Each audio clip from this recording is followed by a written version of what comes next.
Good evening, everyone. Today we have a very special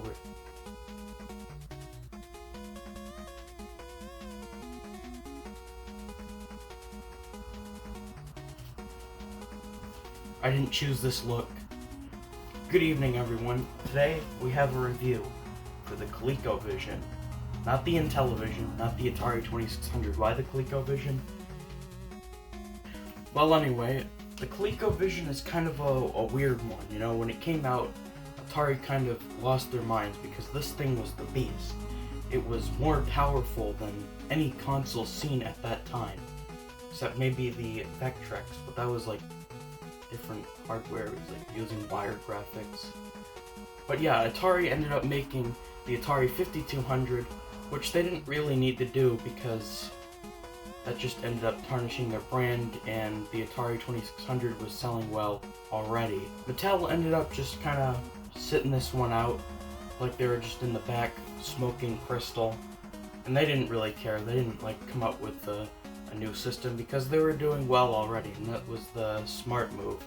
But even though the ColecoVision was the most powerful system of the time, it ended up selling the least amount of units. And why is that? Well, that's because it came out in 1982. So 1 year later, the whole market would crash, and that was pretty much it for Coleco. They never made another console. They just kind of dropped out. For this review, we are going to look at the console, the controllers. I have a lot to say about the controllers, and of course, the most important aspect, the games. We'll go over pros and cons about the system and compare it to the other systems of the time that I own anyway. Why don't we move on with the console? This big, fat, hulking beast of a console.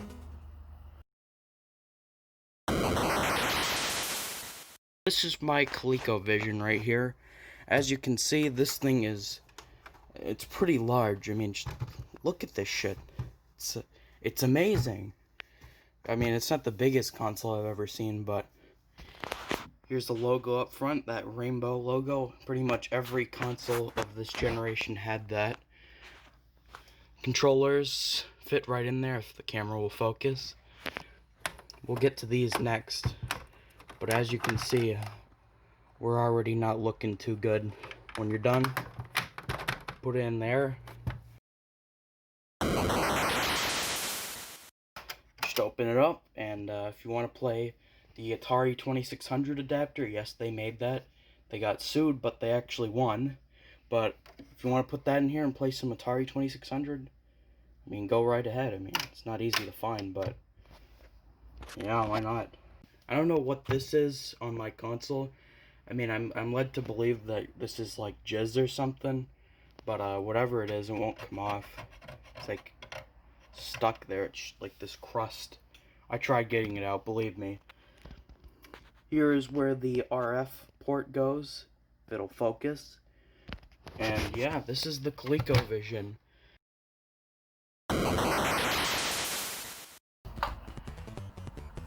Well, here we are. We're at this point now.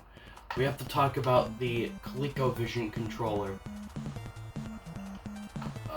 I mean, I know people complain about the Intellivision controller. I don't think I'm one of those people because while the disc may be awkward for some games, it's not like stiff. This thing is stiff as shit.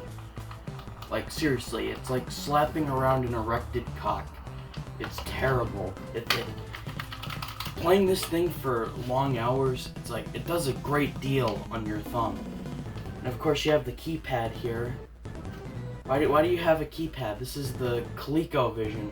Not a whole lot of games were very complicated. Do you think I'm gonna need a fucking keypad for Ladybug? I was expecting an answer there. Are you gonna answer my question? No, I don't need a fucking keypad. Okay, well, I'm done ranting about the controller, but I think it's time that we get into what made the ColecoVision so great as a system. But before that though, I have to list one con with these games. All of these games, pretty much all of these games, are just arcade ports. Coleco kind of relied on them a little bit, So much that there aren't really any original titles, so if you can just get like the arcade game on like a compilation for the latest modern console, there's really not really a point to even collect for the ColecoVision. It's just people who are interested in the history of games. But there are a few original titles made by Coleco, and those actually were pretty good. But I think I'm done rambling about that. Let's just get into the games. Of course, the pack-in title, Donkey Kong. My cartridge took a little bit of a beating. I don't know how that happened, but this game is revered by ColecoVision fans because it's the best port of the time. Have you seen the other versions? Like the Atari 2600 version? It's like an acid trip. And the Intellivision port is arguably even worse. It doesn't even look like Mario and Donkey Kong. It's just, for all I know, it could be Jimmy the Plumber versus Harambe. Not even close. This thing, you actually know what Mario looks like. You can identify him looking like the one from the arcade, as well as Donkey Kong. It has its problems, doesn't have the animations, doesn't have all the levels. But overall, I'd say it's a pretty good port. It's easy, so after a while you just kind of get bored, but I'd say pick it up. It's like $5. One of the easiest games to find since it, came packed in with the system. Yeah, it's time to move on. Zaxxon, one of the other famous games for this system. I'm not only going to mention my favorites. This is a console review. We're just going to go over some random games. And this game, I don't think I really like it that much. It's just, the challenge is mostly focused on the perspective, just trying to get just align yourself with the enemies. I'll have to show you what it is, what I mean when I say this, but I don't know, it's just not that fun to me personally. I'd rather just play like a different shooter, maybe Space Invaders, even though it's kind of a completely different game. I don't know, play this one if you like Zaxxon, but if you don't, there's no point, really. On the opposite scale, here is Pepper 2. If you saw this in a game store, you would be like, why do I want to play a game about fucking Pepper? Well, yeah, I don't blame you, but believe it or not, this has nothing to do with the seasoning known as pepper. And not the second one either. There wasn't even a first one, it's just Pepper 2. This is a maze game, kind of like Pac-Man, or Lock and Chase, or what we're about to showcase later, Ladybug. But I don't know, it feels a little different. It's really trippy, to be honest. It's like actually an acid trip. I made that comparison with the Atari 2600 version of Donkey Kong, but this thing is actually weird as shit. You're like this little alien creature trying to like zip up these squares, and then when you zip up all the squares on the screen, you win. I have zero clue what is going on in this game, but it's fun. You'd have to see it, but it's really fun. War games. You know when I said there were some original titles for the ColecoVision? Well, this is one of them, and this is actually one of my favorites. It's kind of unique too, which goes against everything the ColecoVision stands for. Alright, so basically you're trying to defend the United States from a nuclear attack. Or at least that's how it would seem on paper. What you're actually doing is trying to convince the guys at the Pentagon or whatever that the Soviets aren't actually launching an attack and it's just this computer piece of shit. It's basically the movie plot. So if you want me to explain it, that's too bad. Just read the plot for the movie. Yeah, this is based on a movie, and it's actually good. Well, that's a surprise. But anyway, I think we'll just move on from there. War games, very fun. It's one of the reasons I would say you should buy ColecoVision, because you can't really find this on any other home console. Frenzy. I think everyone here has played Berserk, but has anyone played Frenzy? Like, I don't think I hear anyone talking about this game, but it's actually better than Berserk. This game is so cheap. It's so incredibly cheap. I hate to say that, but it just... Oh man. I wish I could like Frenzy, but I don't know. It's just, if you like Berserk, then this is the only home console that you can find this on. So that's reason alone to pick up a ColecoVision, but me personally, this game is just good. You know, it had extreme potential for me. Alright, we have to get to arguably my favorite ColecoVision game of all time, Time Pilot. It takes everything the ColecoVision stands for, which is just simple arcade action, and it just makes it beautiful. It's like an art. The game's sound is amazing. The gameplay, it's more intense. It's more action-packed than any other ColecoVision game. But also, it's just...